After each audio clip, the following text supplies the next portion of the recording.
स्वागत है आपका आरकेएम स्टडी सेंटर पे। देखिए, इस वीडियो में हम आपको झारखंड बीएड एंट्रेंस एग्ज़ाम के लिए 2024 में जो सवाल पूछा गया था उसको यहाँ पे हम डिटेल में एक्सप्लेन करने वाले हैं।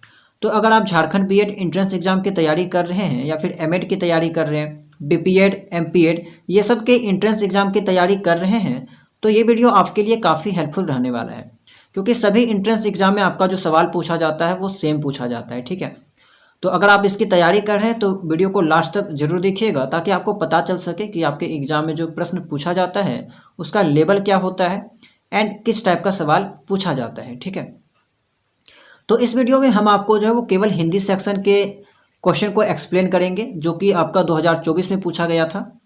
एंड इससे पहले मैंने आपको 2023 में पूछा गया सवाल, 2022 में पूछा गया सवाल तथा 2019 में जब एग्ज़ाम हुआ था उसमें जो सवाल पूछा गया था उन सभी का वीडियो जो है वो अपलोड कर दिए हैं, उसको आप लोग जाके देख लीजिएगा। ठीक है, इसके बाद हम आपको इस वीडियो के बाद जो है वो आपको इंग्लिश का and reasoning and teaching aptitude का वीडियो जो है वो देखने को मिल जाएगा। तो चलिए स्टार्ट करते हैं, देखते हैं कि आपका हिंदी में कैसा सवाल पूछा गया था। ठीक है,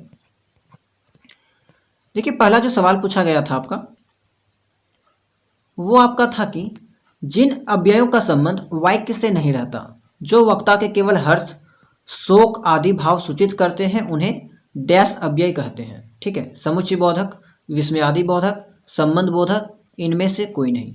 तो अगर आपने पहले ध्यान दिया होगा, पहले पढ़ा होगा, तो आप जो वो आसानी से इसका आंसर निकाल सकते हैं, पता कर सकते हैं कि ऐसा शब्द जो वक्ता के यानी कि बोलने वाले का हर्ष यानी कि खुशी हो गया, शोक यानी कि दुख हो गया, ठीक है, विस्मय, दुख आदि भाव का व्यक्त करता है, आदि भावों का बोध कराता है, तो वो आपका विस्मयादि बोधक अव्यय कहलाता है। ठीक है, और इसका जो सीधा संबंध होता है वो वाक्य से नहीं होता, इसका सीधा संबंध वाक्य के अर्थ से नहीं होता है। जैसे आप देख सकते हैं हाय, तो हाय का क्या मतलब होता है? हाय का होता है शोक यानी कि दुख।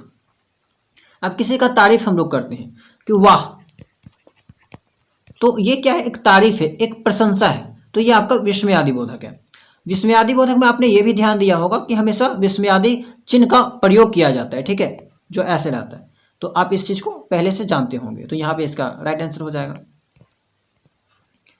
आगे है आपका डैश कृदंत अव्यय धातु के रूप में रहता है अथवा धातु के अंत में के, कर या कर के जोड़ने से बनता है। तात्कालिक, पूर्वकालिक, अपूर्ण क्रिया होतक, पूर्ण क्रिया होतक। तो देखिए यहाँ पे आप लोग ध्यान दीजिएगा कि पूर्व यहाँ पे कि कृदंत जो अव्यय होता है, ठीक है, कृदंत अव्यय 4 प्रकार का होता है। ठीक है, एक है पूर्वकालिक, दूसरा होता है तत्कालिक, तीसरा अपूर्ण क्रिया होतक एंड चौथा होता है पूर्ण क्रिया होतक। तो इन्हीं चारों में से किसी एक का डिफिनेशन यहाँ पे दे रखा है। क्या दिया है कि धातु के अंत में के, कर या कर के जोड़ने से बनता है, तो उसको हम लोग क्या कहते हैं? पूर्वकालिक। ठीक है, पूर्वकालिक जो कृदंत अव्यय है इसमें हम लोग क्या करते हैं? धातु के अंत में ये तीनों जोड़ते हैं, के, कर या कर के। जैसे एग्जाम्पल से आप समझिए, क्रिया एक लेते हैं, धातु क्रिया एक ले लेते हैं हम लोग, जाना। ठीक है, जाना एक क्रिया ले लिए। अब यहाँ पे अगर इसका धातु देखेंगे तो धातु यहाँ पे क्या बन जाएगा? जा। ये जा आपका धातु है। अब इस धातु में क्या जोड़ेंगे? या तो के जोड़ेंगे, तो के जोड़ेंगे तो हमारा बन जाएगा जाके, कर जोड़ेंगे तो बन जाएगा जाकर, और ये करके जोड़ेंगे तो बन जाएगा आपका जा करके।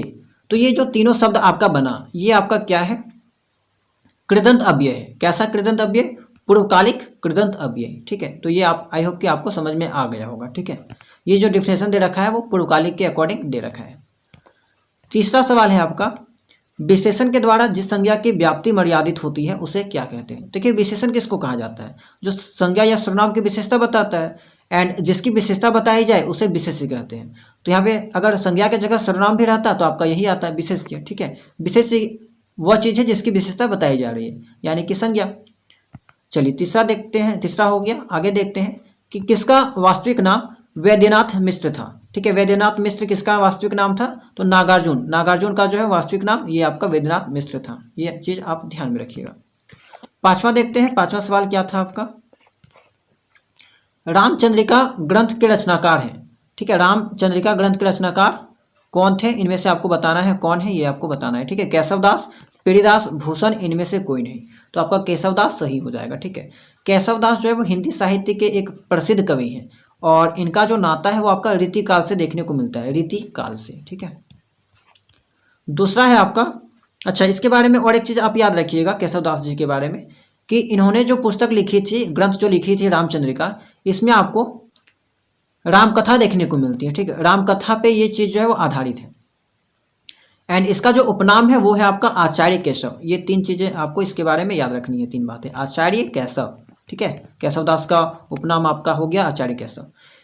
प्रियदास के बारे में आप ध्यान रखिएगा कि प्रियदास जो है वो आपका भक्ति काल के कवि थे। ठीक है, भक्ति काल के कवि। एंड इनके जितने भी ग्रंथ वगैरह थे, इन्होंने जो काम किया वो किनके ऊपर किया था, तो तुलसीदास, गोस्वामी तुलसीदास के ऊपर जो है इन्होंने काम किया था। उनके ये सोच विचार पे, मार्गदर्शन पे ये जो है चला करते थे। भूषण जी, तो ये भूषण जी जो है आपका वो वीर गाथा, ठीक है, वीर गाथा काल के प्रसिद्ध कवि थे। वीरों के बारे में ये वर्णन किया करते थे। इन्होंने जितने भी पुस्तक वगैरह लिखी थी, जैसे कि शिवराज भूषण, ठीक है, तो ये सब कुछ इसका फेमस बुक का नाम था। तो इन्होंने उसमें क्या किया था, वीरों गाथा के बारे में, वीर गाथा के बारे में जो वर्णन किया था। ठीक है, तो ये चीज़ ध्यान में रखिएगा। प्रश्न संख्या 6 है आपका कि मूल धातु के जिस विकृत रूप से क्रिया के व्यापार में कर्ता पर किसी की प्रेरणा समझी जाती है उसे क्या कहते हैं। प्रेरणार्थक धातु, यौगिक धातु, नाम धातु, इनमें से कोई नहीं। तो यहाँ पे इसका जवाब हो जाएगा प्रेरणार्थक धातु। ठीक है, ये ऑप्शन ए वो करेक्ट हो जाएगा। देखिए, जब कर्ता जो है वो किसी कार्य को स्वयं ना करके किसी दूसरे को कार्य करने की प्रेरणा देता है, ठीक है, कर्ता जो है स्वयं कार्य ना करके किसी दूसरे को काम करने की प्रेरणा देता है, तो उस क्रिया को प्रेरणार्थक क्रिया कहते हैं। ठीक है, प्रेरणार्थक क्रिया कहते हैं। तो ये आपका, जैसे कि एग्जाम्पल समझिए कि काटना, काटना से हम इसका प्रेरणार्थक क्रिया बना सकते हैं कटवाना। ठीक है, लिखना से लिखवाना, जैसे कि कह सकते हैं कि राम ने श्याम से पत्र लिखवाया। तो यहाँ पे क्या हो रहा है कि कर्ता जो है वो स्वयं कार्य ना करके दूसरों से काम करवा रहा है। ठीक है, दूसरों से काम करने की प्रेरणा दे रहा है। तो यहाँ पे आपका प्रेरणा का बात हो रहा है, तो प्रेरणार्थक धातु सही हो जाएगा। चलिए, 7th है आपका, डैश पर विकारी शब्द को कहते हैं। अच्छा, डैश उस विकारी शब्द को कहते हैं जो पूर्वापर संबंध से किसी भी संज्ञा के बदले में आता है। तो देखिए, संज्ञा के बदले में, संज्ञा के बदले में क्या आता है, आपने पहले भी पढ़ रखा होगा कि संज्ञा के बदले में कौन सा शब्द आता है। तो जाहिर सी बात है, संज्ञा के बदले में सर्वनाम आता है। बहुत बेसिक सा सवाल पूछा गया था। 8वां है आपका कि डैश उच्चारण जिह्वा का अग्रभाग उल्टाकर मूर्धा में लगाने से होता है। देखिए, मूर्धा नाम पे ही दे रखा है, तो मूर्धन ही आपका यहाँ पे सही हो जाएगा। इस उच्चारण के लिए इन अक्षरों के नीचे एक बिंदी लगाई जाती है, तो मूर्धन ही आपका जो है वो यहाँ पे बिल्कुल सही हो जाएगा। ठीक है, चलिए 9th देखते हैं, क्वेश्चन नंबर, धातु को छोड़ दूसरे शब्दों में प्रत्यय जोड़ने से जो धातु बनाए जाते हैं उन्हें क्या कहते हैं। धातु को छोड़ दूसरे शब्दों में प्रत्यय जोड़ने से, ठीक है, जो धातु बनाए जाते हैं उन्हें क्या कहेंगे, तो उन्हें हम लोग कहते हैं नाम धातु। ठीक है, नाम धातु। देखिए, संयुक्त धातु के बारे में जान लेते हैं कि जब 2 या 2 से अधिक धातुओं को जोड़कर बनाया गया शब्द, ठीक है, संयुक्त धातु क्या होता है, जब 2 या 2 से अधिक धातुओं को जोड़कर एक नया शब्द बनाते हैं तो वो एक संयुक्त धातु हो गया। प्रेरणार्थक धातु या फिर क्रिया के बारे में मैंने अभी जस्ट आपको बताया था, जो स्वयं कार्य ना करके दूसरों को कार्य करने की प्रेरणा देता है, उसको प्रेरणार्थक धातु कहते हैं। यौगिक धातु आपको हिंदी में देखने को नहीं मिलता है। ठीक है, व्याकरण का एक पार्ट जो है वो जनरली नहीं है, रेयर केस में आपको ये चीज देखने को मिलेगा। नाम धातु के बारे में जान लीजिए कि नाम धातु क्या होता है। तो जब संज्ञा या अन्य शब्दों में प्रत्यय जोड़कर धातु का निर्माण किया जाता है, संज्ञा या अन्य शब्दों में, ठीक है, संज्ञा या अन्य शब्दों में जब प्रत्यय जोड़कर धातु का निर्माण किया जाता है उसे नाम धातु कहते हैं। जैसे आप एग्जाम्पल से समझिए, खेल, ठीक है, खेल। अब खेल से हम लोग क्या बना दिए, खेलना। इसमें न को हम लोग यहाँ पे जोड़े, ठीक है, न प्रत्यय को जोड़े तो खेल से बन गया खेलना। नाच से नाचना, तो ये आपका क्या हो गया, नाम धातु हो गया। ठीक है, पृथ्वीराज रासो हिंदी का प्रथम महाकाव्य है, इसके रचनाकार कौन है। तो पृथ्वीराज रासो जो है वो चंद्रबर दाई के द्वारा लिखा गया था। इनके जो रचनाकार थे वो चंद्रबर दाई जी थे। तो इस चीज को आपने जीके में भी पढ़ा होगा। ठीक है, चलिए 10th हो गया। 11th क्वेश्चन क्या था, कबीर डैश के शिष्य थे। देखिए, कबीर किनके शिष्य थे ये पूछा गया है। तो कबीर जो थे वो स्वामी रामानंद के शिष्य थे। ठीक है, कबीर जो है वो स्वामी रामानंद जी के शिष्य थे। लेकिन अगर आपको ये पूछ लिया जाता कि कबीर के शिष्य कौन थे, तो अनंत दास। ठीक है, देखिए, सबसे पहले रामानंद, स्वामी रामानंद, इनके शिष्य बने कबीर, और कबीर के शिष्य बने आपका अनंत दास। ठीक है, कबीर के शिष्य कौन बने? अनंत दास। ठीक है, ये चीज आप याद रखिएगा। आगे हम लोग देखते हैं 12। दो निर्दिष्ट अक्षरों के पास पास आने के कारण उनके मेल में जो विकार होता है, देखिए अक्षर के पास पास आने के कारण उनमें जो विकार होता है तो उसको क्या कहते हैं? संधि। वहीं अगर पद दे रखा होता, शब्द दे रखा होता एंड जिसके कारण विकार उत्पन्न होगा तो वो समास होता था। लेकिन इस प्रश्न के अकॉर्डिंग यहाँ पे जो राइट आंसर होगा वो होगा संधि। दो वर्णों के पास पास आने के कारण जो मेल होता है, मेल में जो विकार उत्पन्न होता है, ठीक है, या फिर जो दो अक्षरों के पास पास आने के कारण जो विकार उत्पन्न होता है उसको हम लोग संधि कहते हैं। 13 देखते हैं, प्रश्न संख्या 13 में क्या पूछा गया है। कवि जयशंकर प्रसाद का जन्म काशी के एक संपन्न घराने में हुआ था जो डैश के नाम से प्रसिद्ध थे। तो देखिए यहाँ पे कवि जयशंकर प्रसाद का जन्म जो है वो काशी के एक संपन्न घराने में हुआ था एंड ये जो है आपका सुंघनी साहू के नाम से प्रसिद्ध थे। ठीक है, सुंघनी साहू यहाँ पे करेक्ट हो जाएगा। क्वेश्चन नंबर 14 है कि सेवा सदन, रंगभूमि, कायाकल्प, निर्मला आदि उपन्यासों के उपन्यासकार कौन है?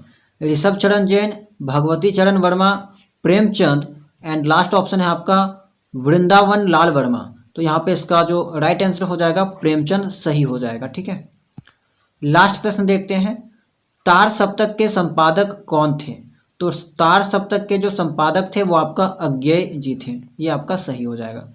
तो देखिए ये आपका वही 15 सवाल है जो आपका 2024 के बीएड एंट्रेंस एग्जाम में हिंदी में पूछा गया था। यहाँ से अब आपको आइडिया लग गया होगा कि किस टाइप का सवाल जो है वो पूछा जाता है। आपने देखा कि 3 से 4 प्रश्न आपको यहाँ पे जो राइटर वाला पूछा गया है। ठीक है, किस चीज़ के राइटर कौन है, जैसे ये भी आपका वही हो गया। ठीक है, राइटर वाला क्वेश्चन नंबर 15 हो गया, क्वेश्चन नंबर 14 हो गया। ठीक है, इसके अलावा यहाँ पे एक प्रश्न और देखने को मिला था पृथ्वीराज रासू वाला, ये भी आपका राइटर से रिलेटेड हो गया। तो 15 में से 3 प्रश्न आपको यहाँ पे राइटर से रिलेटेड ही देखने को मिल गया। उसके अलावा आपने देखा कि सर्वनाम से क्वेश्चन आ गया था, विशेषण से आया था, अव्यय से आया था। ठीक है, तो बहुत बेसिक सा सवाल पूछा जाता है। ठीक है, आप 10 टॉपिक भी अच्छे से करके जाओगे तो आपको एग्जाम में अच्छा मार्क्स जो है वो हिंदी सेक्शन में देखने को मिल जाएगा। ठीक है, तो आई होप कि ये वीडियो आपके लिए हेल्पफुल रहा होगा। जानकारी पसंद आई होगी तो वीडियो को लाइक कर दीजिएगा एंड अगर आप चैनल में नए होंगे तो चैनल को सब्सक्राइब जरूर कर लीजिएगा। ठीक है, टेलीग्राम चैनल से नहीं जुड़े होंगे तो जुड़ जाइएगा, उसका लिंक आपको डिस्क्रिप्शन बॉक्स में मिल जाएगा। एंड अगर आप टीचिंग फील्ड से कनेक्ट हो चुके होंगे, हालांकि अगर आप तैयारी कर रहे हैं तो टीचिंग फील्ड से जुड़ ही गए होंगे एंड अगर आप जुड़ गए होंगे तो चैनल को जरूर से जरूर सब्सक्राइब कर लीजिएगा क्योंकि ये आपके लिए काफ़ी हेल्पफुल रहने वाला है। हमेशा आपको इन्फॉर्मेटिव वीडियो जो प्रोवाइड करवाने वाला है। ठीक है, तो चलिए मिलते हैं हम लोग नेक्स्ट वीडियो में किसी नए टॉपिक के साथ।